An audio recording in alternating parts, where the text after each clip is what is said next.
From Kalimdor to collectible figure, here's your look at the McFarlane Toys World of Warcraft Orc Warrior and Orc Shaman.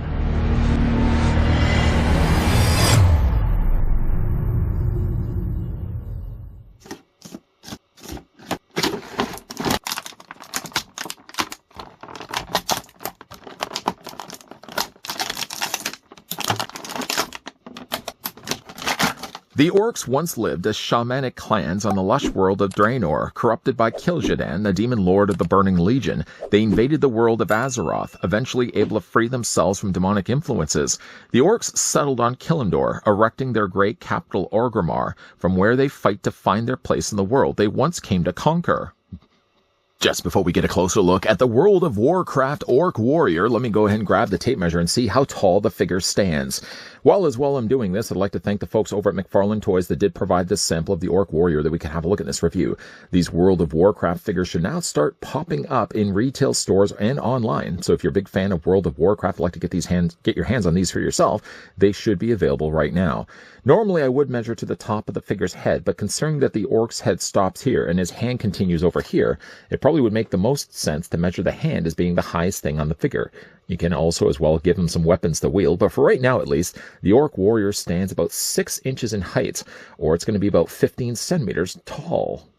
Not having any World of Warcraft figures to compare with this one yet, I'm going to actually slide this one over and I'm going to bring in something not quite of the same similar size, because the Landslide Druid is quite a lot taller, but a very similar style of collectible that McFarlane team has been doing. Here's what the Orc Warrior, though, looks like from the World of Warcraft. Here's what he looks like, though, with the Diablo 4 Landslide Druid. I seem to be getting all tongue-tied, jumping between the two McFarlane lines. One thing that also this line shares, along with the Diablo 4, is the fact that the figures come included with both stickers and a mystery item inside of a foil bag. The mystery stickers aren't so much of a mystery. I mean, you pretty much see this one when you first take these out from the tray, but then all the ones revealed underneath. This one is my favorite of the three. I just really like the way that they've designed this. It looks like it's got some chains on the side, some fire behind it, and it almost looks to be like a wolf's head on the front. The stickers, though, are very similar in size. In fact, they're the exact same size as the ones we got from Diablo 4, and they peel off the exact same way. The only thing about it, though, is because they're always going to be cut in a rectangle like this, they take up a lot more real estate space than if they were able to find a way to cut only around the sticker itself. I mean, I would be only really interested in this part of the sticker, maybe outlining it just enough in black to give it a black border. I don't need necessarily all of this. I've been tempted, in fact, to actually put these inside of my sticker books and maybe just cut these out first instead of actually putting the entire thing in. Because again, if you've got, well, 3 of these, you get 3 of these first of all with the orc. Imagine how much space they'll take up right away. If you have 1 page, they'll literally take up 3/4 of that page with only really 1 space down below for another sticker. We're going to move this to the side. The figure also comes included with the blind bag. The blind bag, I don't know what's inside yet. It seems to be a weapon, so we're going to go ahead and just, where's the perforation? It's just over here. Let's just rip that open, dumping out the contents. Ooh, we have a really interesting looking sword. I would imagine this is very similar to also Diablo 4 figures. I had it in those reviews said that perhaps that these weapons are going to be the exact same. So like if, for example, you got the Landslide Druid, every single Landslide Druid that you would have had all the same accessories. I did actually have a couple of viewers down below in the comment section did in fact tell me that they had picked up figures and they had different accessories inside. Perhaps that is also the same case as well when it comes to like the World of Warcraft figures. Maybe like the orc is going to have different weapons. If you happen to have picked up this figure, let me know if you have this similar sword. The detailing, though, for the sword, first of all, it's a very broad blade. It also has this really cool scripture here on the front and on the back. As you can see, they've also painted in all those creviced areas with a really nice bright green. This can be wielded in his hands. He does have technically 2 gripping hands, although the hands and the plastic that they used is very rigid. So you may have to, in fact, actually take a bath first. Not you, but the figure may have to take a hot water bath in order to accommodate these weapons. I'm going to move this just over here to the side. The other weapons actually that you can wield is a really menacing looking axe. First of all, I love the way that they've airbrushed this. I would imagine that this is something that's supposed to glow by the fact that they did paint this off to the side. I can't imagine that the person that was painting this with their eyes closed and just, whoops, missed over the orb altogether and painted this section here. I think it's supposed to be like that. It's supposed to look like it's actually glowing. And this can also fit in his hand as well. The figure lastly comes included, at least for weapons, a really interesting looking hammer. I don't know if this would, I guess it would be a hammer, wouldn't it? I mean, it's sculpted on the sides. You can see there's the wolf motif. And it also has some decent decorative details on the top, mostly molded here in a really shiny gunmetal silver. The ends are actually not as quite as shiny, but they've got some really interesting little indentations and just wear and tear to them. The actual handle is really interesting as well, the way they've sculpted this. This probably would be the only part on this that actually has been painted. As you can see, they wrapped it nicely in a burgundy red. Mine is a little bit on the bent side, unfortunately. One thing also is an easy thing to do is actually put it into this hand here. This hand is only more just difficult by the type of plastic that they ended up using, but this hand doesn't seem to be one that removes. So you have to kind of shimmy. Well, we'll talk about more of that in a moment. The figure also comes included with a gestured hand. It looks like something like, it looks like the Hulk, in fact, is actually reaching towards you. Really nice sculpted hand, though. Doesn't have, unfortunately, any nails on it, at least that I can see. Well, maybe it does. I can see, yeah, there's the nails right there, but they haven't been obviously painted at all other than just the molded green plastic.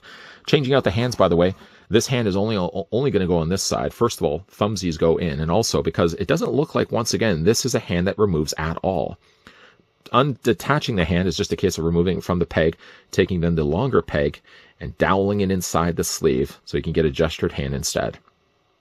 Back of the packaging, by the way, when it comes to displaying these figures, the Shaman seems to then have this hand, not that it really matters, but seems to have this hand in the image and is wielding then the hammer on this side, while the warrior is actually carrying around the axe on this hand. Again, not that it really matters. If it does, though, matter for you, you can certainly follow the back of the instructions or the back of the packaging for further instructions.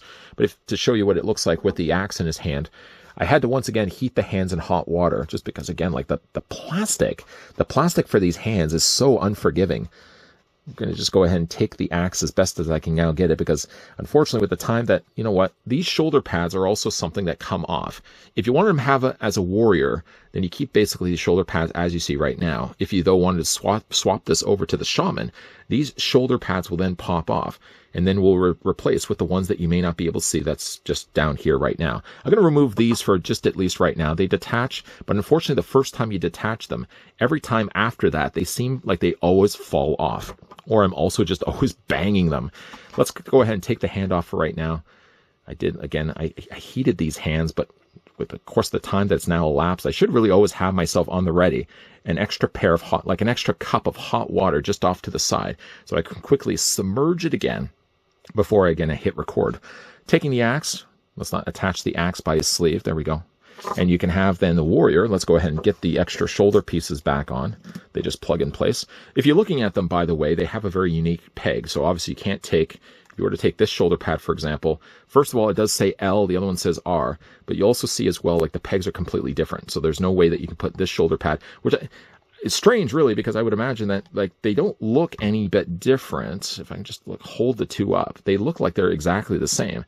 Maybe as one is a little bit more curved, the other one's a little bit more, I don't know. They look to be the same. I'm sure they probably could have easily just used the same peg, but you can kind of see as well, like there clearly is an R, there clearly is an L, so that you have to basically follow those. Those just plug in place like that, making sure, of course, you got them facing the right way. Those plug in place like that, and now you got yourself the Orc Warrior. If the off chance is that you want to have this instead displayed like the warrior or the Shaman, what you're going to do then instead is you're going to swap those shoulders we just finished having a look at with these ones instead. Not knowing too much really about World of Warcraft, I think I would probably more geared towards displaying this figure as the warrior. But though if you like the idea of having this displayed with the Shaman with what I feel to be the much cooler looking shoulder pads, there's this option also available as well. And these are just a case again of, well, we'll remove the axe for right now. Just because, again, like on the back of the packaging, they have the Shaman really wielding the hammer. And then we're just going to remove these also as well. To swap these out, just a case, lining, of course, the shapes up. They can only go, again, one way. That plugs in place on the one side. Just making sure, of course, I got it facing the right way. Do I have it facing the right way? Yeah, okay, facing the right way. Plugging those in place. This is actually, these shoulder pads seem to sit a little bit better for, I don't know why, whatever reason it may be. I seem to have a harder time attaching these. I can't quite ever really line this one up. Done it now 3-4 times. I never quite get the angle properly. But once that's in place, then you can take yourself the hammer. And the hammer, once again, like this hand, I mean, really, if you wanted to, you could have the hammer up here also as well. But it really does give you the option that if you wanted to have the hammer, you can have it displayed down here. But once again, you'll have to tuck it underneath because it doesn't look like, from what I can see, like I've tried to move this around and it doesn't look like the hand really wants to free itself. It's really strange, really, because if they had made the effort to make this hand removable, obviously this is one that's going to be swapped out. Why couldn't they have done something similar down here? Even if it's not going to be swapped out with another hand, just so it's going to be a little bit easier to attach the weapon. Basically, that will then fit inside between the thumb and the fingers. I know the plastic is already cooled too quickly. I'm going to be able to do it right now, but probably do that, though, in final looks. Looking, though, at the figure, whether you decide you want to display the figure, though, as the shaman or as the warrior, either way, the colors are really nicely done here. Now, with the actual orcs, the orcs' notable trait is the fact that they have these big, long, kind of tusk teeth that stick out the bottoms of their lips. I know, obviously, some of the orcs' designs do change a little bit as well. This one has really quite a lot of foliage down below here with the beard, a nice little nose ring sticking out there as well. Unfortunately, like once again, these figures, like the Diablo 4 that we looked at before, have no articulation. So basically what you're getting here with all these figures are basically just staction statues. But even though for the fact that they limit the articulation points, they are really nice looking statues to be putting on the shelf. Again, for something so small like this, the attention to detail, and the details, though, are not messy at all. You can see, like, even the way they've painted the eyes. Anything like this so small, you would imagine that there'd be paint problems, and basically marks across the front of his face where tiny little hands with tiny little paintbrushes would have had to try to get in there. I would imagine these are hand painted. Perhaps they're also even painted by the factory, but either way, like, paint on these guys are really nicely done. Spin this around so you guys can see it from all the sides. The green is very bright, of course. I will say, though, like, I think the red shoulder pads complement the colors of the green a little bit better than the purple. The purple, I think it looks a little too busy, but if you like the colors of Joker, of course, purples and greens always match really nicely together. Big clunky boots down below here. Again, like, the display stand isn't that much different, really, than the display stand. Let's just reach off to the side here and grab in the Landslide Druid. I mean, if anything, like Diablo 4 has a slightly bigger display stand, but the way that they're attaching is exactly the same. And also, as well, when we're looking at the rest of the World of Warcraft, I can't tell you whether the actual display stands are going to change between the two, between this figure and any other figure that we're about to have a look at, simply just because, again, we're only looking at this figure first. Again, there's no posability, unfortunately, on this guy, so there's no head swivel, there's no arm swivel. I mean, you could say, if anything, the hands could swivel only by the virtue, really, of the fact that you're going to be obviously detaching these and swapping them out for the relaxed hand instead. But again, for what it is, it's a nice looking figure. I know I shouldn't really keep calling these guys figures. I think if you were to look at the category of what these would be classed under, I think they are, in fact, actually classed under action figure. And even though they really aren't action figures, they're really more statues than anything else, I think McFarlane Toys has done a really nice job on these. I know maybe perhaps World of Warcraft fans would want still fully articulated figures. You never know, that might be still something that McFarlane's team may consider to do down the road. Right now we're getting statues, and they are nice looking statues, to say the least. Now, I can't claim to know a lot about orc shamans to tell you whether a shaman would be carrying around a big bladed sword like this, but considering that this was a mystery bag item and I had to have the figure displayed with this at some point, herein lies, of course, we've got the figure displayed here in final looks with both the hammer in one hand and then the blade sword on the other. The sword is easy enough to fit inside his hand. It actually doesn't seem to be as awkward of a grip as perhaps the big axe that he had from before. I just wish, unfortunately, though, with the other hand, literally on the other hand, that the hand could be easily removed. Sure enough, the hand that he has extended out is no problem at all, but the hand that he has closer to his body seems to still be permanently attached to his arm. I keep continuing to wiggle it back and forth, hoping that finally that hand will free itself, but I think it's molded that way. So it's going to be a little bit of a harder time for you, at least, to get him to wield anything with that hand. Of course, you'll have to get down there and try to heat the hand as best you can, because, once again, the plastic that they're using on all these figures, and I keep calling them figures, these statues, is a very hard variety. Nice looking statue, though. I really like the way that the orc warrior turned out. Just traditionally thinking of orcs, though, in World of Warcraft, I might beeline it back to having the figure displayed with more of the red shoulder pads and the warrior, not necessarily having him displayed like the shaman. Have you had the chance to pick up this one for yourself? Let me know down below in the comments section. And considering if you did have this guy on your shelf, do you have him currently displayed as a warrior or as a shaman? Let me know if you can. Big thank you once again to the folks over at McFarlane Toys that did come through and provide the sample of the brand new World of Warcraft Orc Warrior / Orc Shaman. If you guys enjoyed this video, I want to hit with a like. If you guys are loving the content you guys are seeing, and you certainly would like to see some more World of Warcraft reviews, we've got a whole bunch actually coming your way, so make sure you're coming back here on a regular basis. But of course, always making sure you're hitting that subscribe button down below if you haven't already, and turn on the bell notification so you can tell YouTube that you want to get the reminders of every single time the person behind the camera, that's me, is posting new material. As always, guys, thanks for watching. See you guys next time.